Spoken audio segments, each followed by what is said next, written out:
मैं बेन हूँ और मैं एक अभिनेता हूँ। खैर, यह एक तरह से आधा सच है। मैं एक अभिनेता बनना चाहता हूँ। फिलहाल मैं एक्टिंग की पढ़ाई कर रहा हूँ और अपनी पढ़ाई के लिए पैसे जुटाने के लिए मुझे सबसे घटिया काम करना पड़ रहा है। मैं एक पिज्जा डिलीवरी करने वाला लड़का हूँ। यह एक बहुत ही बोरिंग काम है। कुछ हफ्ते पहले एक रात को मेरी शिफ्ट बहुत ही डरावनी थी। यह मंगलवार की रात थी, जो आमतौर पर काफी शांत होती है। लेकिन उस रात मुझे शहर के उस हिस्से में जाना था जहां मैं पहले कभी नहीं गया था। ज्यादातर घर वाकई जर्जर, डरावने और वीरान थे। जब तक मैं पते पर पहुंचा, मैं सचमुच कांप रहा था। वहां बिल्कुल भी लाइट नहीं जल रही थी।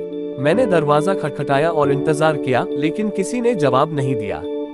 हालांकि उन्होंने 3 पिज्जा मंगवाए थे और डिलीवरी पर नकद भुगतान कर रहे थे, इसलिए मेरे सामने एक बड़ी समस्या थी। अगर मुझे उनके लिए पैसे नहीं मिलते, तो मेरा भयानक बॉस मुझे देर से आने का दोषी ठहराने की कोशिश करेगा और मेरे वेतन से पैसे काट लेगा, इसलिए मैं वहां से नहीं जा सकता था। मैंने फिर से दस्तक दी और फिर उन्होंने जो मोबाइल नंबर दिया था, उस पर कॉल किया, लेकिन कोई जवाब नहीं मिला। मैं प्रॉपर्टी के पीछे की तरफ गया। बार बंद थी, लेकिन मुझे घर के पीछे एक लाइट जलती हुई दिखी। मुझे अंदर जाकर ये पिज्जा डिलीवर करना था। मैंने पिज्जा के डिब्बों को बाड़ के नीचे धकेल दिया, फिर उस पर चढ़ गया। मैंने खिड़की से देखा और अंदर मैंने कुछ बहुत ही अजीब और चौंकाने वाला देखा। अंदर 2 आदमी थे। घर में कोई सामान नहीं था और वह सुनसान लग रहा था।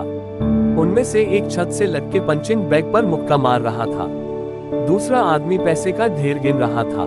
2 जिम बैग पैसों से भरे हुए थे। दोनों आदमी वाकई मांसल और डरावने दिख रहे थे। आखिर मैंने अभी क्या देखा था? जब मैं खिड़की से बाहर देख रहा था, तो मेरी जेब में मोबाइल की घंटी बजी। कोई मुझे पिज्जा के बारे में बुला रहा था। मैं फोन उठाने से पहले ही प्रॉपर्टी के सामने भाग गया। मुझे नहीं पता था कि मैंने अभी क्या देखा है, लेकिन मुझे नहीं लगता कि वे चाहते थे कि मैं ये देखूं। सामने के दरवाजे पर मैं उम्मीद कर रहा था कि 2 पुरुषों में से कोई एक जवाब देगा, लेकिन इसके बजाय यह मेरी उम्र की एक लड़की थी। वह वाकई बहुत हॉट थी। वह एक सुपरमॉडल की तरह दिख रही थी। उसने मुझसे पिज्जा लिया और अपने पीछे दरवाजा बंद कर लिया।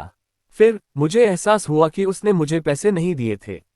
मैं 1 मिनट के लिए वहां खड़ा रहा और फिर मैंने फिर से दरवाजे की घंटी बजाई।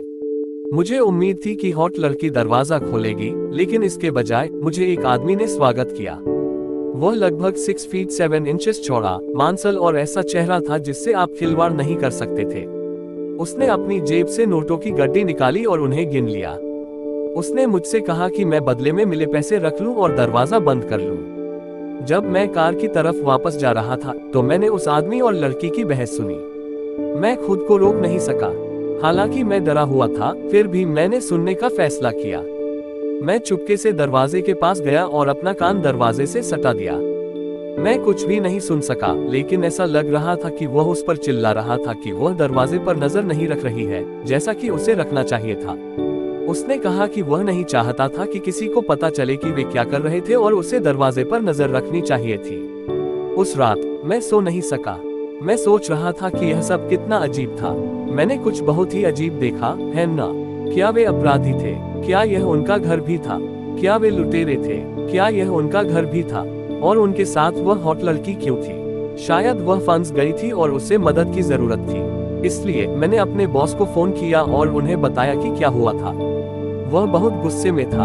मुझे एहसास ही नहीं हुआ कि सुबह के 3 बज चुके हैं, इसलिए मैंने उसे जगा दिया। उसने मुझसे कहा कि पुलिस को परेशान मत करो, क्योंकि यह शायद कोई मासूम बात थी और बस बुरी लग रही थी। इसके अलावा अगर हम जासूसी करने के लिए बदनाम हो गए तो कोई भी हमसे दोबारा पिज्जा नहीं खरीदेगा। मैं सो नहीं सका। मैंने पुलिस को गुमनाम कॉल करने के बारे में सोचा, लेकिन अंत में मैंने इसे छोड़ने का फैसला किया। मैं बस यही उम्मीद कर रहा था कि मुझे फिर से उस घर में सामान पहुंचाने की जरूरत नहीं पड़ेगी। अगली रात मेरी शिफ्ट सामान्य रूप से शुरू हुई और मुझे ये देखकर बहुत राहत मिली कि मुझे उस घर में सामान पहुंचाने की जरूरत नहीं पड़ी। वास्तव में मैंने अपनी शिफ्ट बहुत जल्दी खत्म कर ली। जब मैं अपने बॉस को पैसे देने के लिए पिज्जा की दुकान पर वापस गया, तो वह वहां पिज्जा के डिब्बों के ढेर के साथ मेरा इंतजार कर रहा था। उसने मुझे बताया कि आखिरी मिनट में ऑर्डर आया था और मुझे फिर से बाहर जाना होगा। आप अंदाजा लगा सकते हैं कि मुझे किस पते पर डिलीवरी करनी थी। यह एक अजीब सा घर था। मैं वास्तव में वहां जाना नहीं चाहता था, लेकिन मुझे लगा कि मेरे पास कोई विकल्प नहीं है। जब मैं उस डरावने घर के पास पहुंचा तो मैंने जोर से दरवाजा खटखटाया, लेकिन जैसे ही मैंने खटखटाया मुझे एहसास हुआ कि दरवाजा ठीक से बंद भी नहीं था। दरवाजा खुल गया। मैंने आवाज लगाई लेकिन किसी ने जवाब नहीं दिया।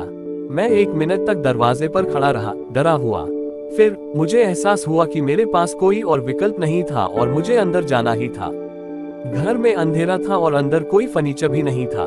मैंने आवाज लगाई लेकिन कोई जवाब नहीं मिला। एक कमरे का दरवाजा खुला था। आप यकीन नहीं करेंगे कि मैंने क्या देखा। कमरा ढेर सारे कंप्यूटरों से भरा था, जैसे हाई टेक सामान।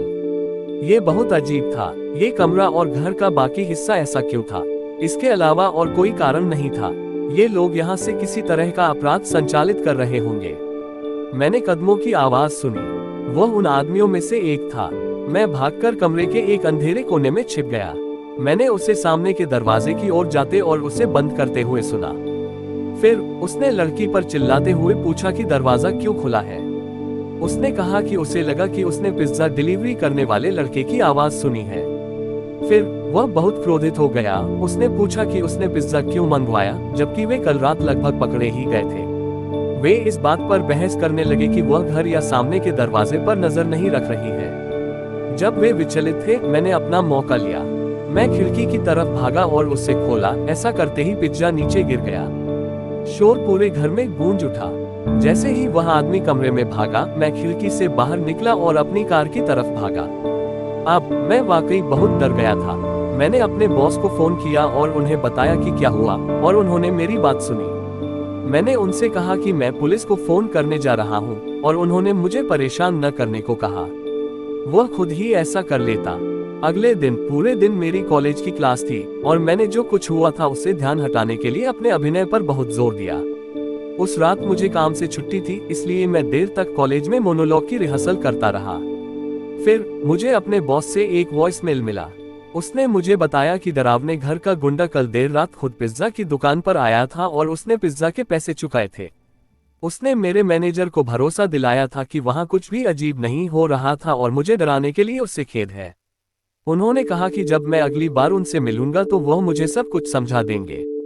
मुझे वाकई चिंता होने लगी। जब तक मैं कॉलेज से निकलकर अपने अपार्टमेंट की ओर वापस लौटा, तब तक अंधेरा हो चुका था। लेकिन इस बार यह अलग लग रहा था। मैं अपने पीछे आते कदमों की आवाज सुन सकता था। मैंने अपनी गति बढ़ा दी और एक कोने से भागा, लेकिन फिर कदमों की आवाज भी तेज हो गई। मैंने पीछे देखा। अंधेरा था, लेकिन मैं देख सकता था कि मेरा पीछा करने वाला व्यक्ति 6 फीट से ज्यादा लंबा और चौड़ा था। वह घर से आए गुंडों में से एक था। मैंने अपना फोन जेब से निकाला और पुलिस को फोन करने चला गया, लेकिन मुझे परेशानी हो रही थी। मेरी बैटरी खत्म हो चुकी थी, इसलिए मैंने इधर उधर देखा और कोने पर एक खुली कॉफी शॉप देखी। मैं वहां से भागकर अंदर गया और एक अंधेरे कोने में छिप गया। मैंने बाहर झांका और देखा कि वह बदमाश सड़कों पर घूम रहा था। उसे समझ में नहीं आ रहा था कि मैं कहां गया हूं। फिर वह चला गया। आखिर क्या हो रहा था? मेरे बॉस ने कहा कि वह आदमी ठीक है, लेकिन अब वह मेरा पीछा कर रहा था। मैंने अपने लिए एक ड्रिंक खरीदी और बैठ गया और आराम करने की कोशिश करने लगा। मुझे घर जाना था। जब मैं अपना ड्रिंक पी रहा था तो मेरे सामने कोई बैठा था। मैंने ऊपर देखा और वह घर की खूबसूरत लड़की थी। वह कॉफी का कप पकड़े हुए थी और उसने मुझे एक बड़ी मुस्कान दी। उसने अपना परिचय दिया और मुझे डराने के लिए माफी मांगी। तभी 2 गुंडे अंदर आए। मैंने मदद के लिए चिल्लाने के बारे में सोचा, लेकिन उनमें कुछ अलग ही बात थी। वे मुझे देखकर मुस्कुराए और बहुत दोस्ताना दिखे। उन्होंने ड्रिंक्स खरीदी और मेरे पास आकर कहा कि वे मुझे सब कुछ समझाना चाहते हैं। उनमें से एक ने टैबलेट निकाला और मुझे हॉरर फिल्मों की क्लिप दिखाने लगा। मैं 1 मिनट के लिए वाकई उलझन में पड़ गया। फिर मुझे एहसास हुआ कि यह क्या है। यह एक शोरील था। वे घर पर एक छोटी सी हॉरर फिल्म बना रहे थे, इसलिए उनके पास सारे कंप्यूटर थे। वे संपादन उपकरण थे। पैसों से भरा बैग तो बस एक सहारा था। वे शूटिंग को गुप्त रख रहे थे, क्योंकि मकान मालिक को ये जानकर खुशी नहीं होगी कि वे घर का इस्तेमाल फिल्म बनाने के लिए कर रहे हैं। मुझे बहुत बेवकूफ जैसा महसूस हुआ। मैंने बिना सोचे समझे ऐसे बेवकूफी भरे निष्कर्ष क्यों निकाले। मुझे बहुत अच्छा लगा। फिर उसने मुझसे कुछ बहुत ही आश्चर्यजनक बात कही। तुम्हें फिल्म में अभिनय की भूमिका कैसी लगेगी? जाहिर है मैंने इस मौके को हाथ से जाने नहीं दिया। मैं ये सोच रहा था कि मेरा अपहरण हो जाएगा और मुझे अपनी पहली फिल्म भूमिका मिल गई। मैं उलझन में था, उन्होंने मुझे कैसे ढूंढ लिया और कैसे पता लगा लिया कि मैं एक अभिनेता हूँ। तभी एक हॉट लड़की ने बात की। उसने बताया कि जब वह फिल्म के लिए अभिनेता की तलाश कर रही थी तो उसे मेरा हेडशॉट ऑनलाइन मिला और उसने मुझे पहचान लिया। मैं जिस कॉलेज में था वह सूचीबद्ध था, इसलिए उन्होंने आकर मुझे ढूंढने और मुझे एक भूमिका देने का फैसला किया। उस रात मैं रात की शूटिंग के लिए तैयार होकर घर पहुंच गया। उन्होंने मुझे ज्यादा कुछ नहीं बताया, बस इतना बताया कि यह एक वैम्पायर फिल्म है और मैं एक ऐसे व्यक्ति की भूमिका निभाऊंगा जिसे कुछ वैम्पायर ने अगवा कर लिया है और उसे बंदी बनाकर रखा गया है। उन्होंने मुझसे कहा कि जब मैं गैर प्रकटीकरण समझौते में अनुबंध पर हस्ताक्षर कर लूंगा तो वे मुझे और बताएंगे। जब मैं वहां पहुंचा तो लड़की ने दरवाजा खोला और कहा कि हम जल्द ही शूटिंग शुरू करने के लिए तैयार हो जाएंगे। उसने मेरा थोड़ा मेकअप किया और मेरे बाल बिगाड़ दिए। मैंने अभी तक स्क्रिप्ट नहीं देखी थी, जो कि काफी अजीब था, लेकिन मैं एक पेशेवर था और मुझे पता था कि ये चीजें बहुत आखिरी क्षण में हो सकती हैं। उसने मुझे बताया कि मैंने जो पहना है वह इस दृश्य के लिए ठीक रहेगा, क्योंकि यह वह दृश्य था जिसमें मुझे बंदी बनाया जा रहा था। उसने मुझे अपने हाथ पीछे करने को कहा और फिर उसने मुझे हथकड़ी पहना दी। वे प्रॉप्स के लिए काफी तंग थे, लेकिन मुझे लगा कि यह वास्तव में मेरी मेथड एक्टिंग में मदद करेगा। उसने मुझे उस कमरे में जाने में मदद की जहां हम शूटिंग कर रहे थे और मुझे फर्श पर बैठने और लाइटिंग सेट करने तक इंतजार करने के लिए कहा। कमरा धूल भरा और गंदा था। वह कुछ देर के लिए मेरे पास से चली गई और मैं बैठकर इंतजार करने लगा, और तभी मुझे कमरे में एक अलमारी से कुछ अजीब सी आवाज सुनाई दी। ऐसा लग रहा था कि वहां कुछ है। फिर वह लड़की वापस अंदर आए और उसने कहा कि वे दृश्य शुरू करने के लिए लगभग तैयार हैं। उसने हथकड़ी को फर्श पर एक धातु के डंडे से बांध दिया और कहा कि वह 1 मिनट में वापस आ जाएगी। जब वह चली गई तो मैंने फिर से अलमारी से आती हुई आवाज सुनी। मैंने देखा कि वहां कुछ हिल रहा था। दरवाजा खुला और मेरा बॉस बाहर गिर गया। उसे भी हथकड़ी लगी हुई थी। वह बहुत डरा हुआ लग रहा था। मैं लगभग चीखने ही वाला था, लेकिन फिर मैंने खुद को रोक लिया। मैं किसी को नहीं बता सकता था कि मैंने अपने बॉस को देखा है।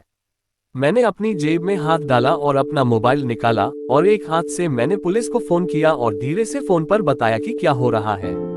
उन्होंने कहा कि वे तुरंत किसी को भेजेंगे।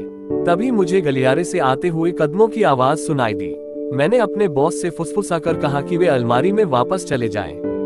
किसी तरह वह वहां वापस घुसने में कामयाब रहा और अपने पैर से दरवाजा खींचकर उसे लगभग बंद कर दिया। लड़की और 2 आदमी अंदर आ गए और अब वे दिखावा नहीं कर रहे थे। अगर तुम इतने जिज्ञासु नहीं होते तो तुम इस झंझट में नहीं पड़ते, बेन। अब हमें तुम्हें कुछ दिनों तक यहीं रखना होगा जब तक कि हमारा काम पूरा न हो जाए। तभी मेरा फोन मेरी जेब से गिर गया और उन्हें एहसास हुआ कि मैंने पुलिस को फोन कर दिया है। वे घबराकर एक दूसरे की तरफ देखने लगे, लेकिन इससे पहले कि वे कुछ कर पाते, बाहर रोशनी चमकने लगी।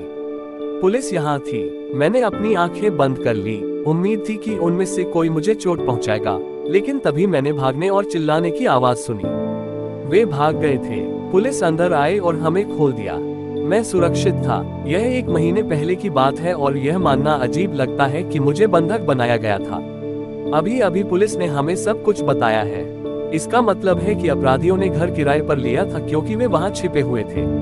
वे हैकर और चोर थे जो लोगों से पैसे चुराने के लिए अपने तकनीकी कौशल का इस्तेमाल करते थे।